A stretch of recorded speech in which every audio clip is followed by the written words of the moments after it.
And that's genuinely the message, isn't it? Just be yourself. Just be yourself. Don't do anything different because Estin are coming.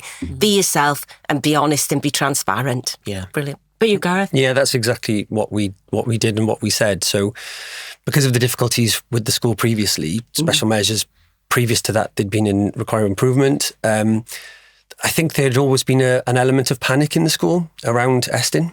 And so we hopefully moved away from any sense of worry or panic or concern when it came to even internal lesson observations, visitors.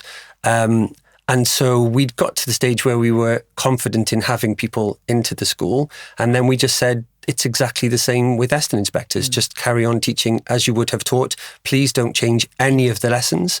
Continue to do what you would have done on the day.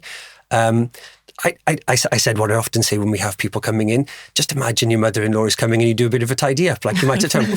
So if there are a stack of books that have been there for 3 weeks that you haven't quite tidied, make sure that the classrooms are tidy. But we would want that anyway for the children.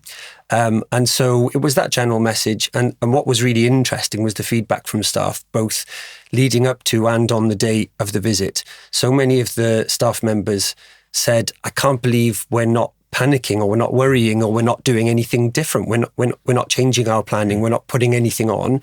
We're just teaching in the same way that we would have. And especially the teachers on PPA that day said, I can't believe you're still giving us PPA.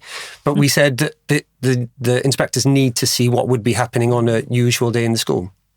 So that's great. So that you've just reiterated the messages. You know, this isn't about increasing workload. This isn't trying to change anything. Be yourself. Clarity of thought, you've all talked about. Get your thinking in order. But reassurance to staff that you're doing a good job anyway. Just keep doing it.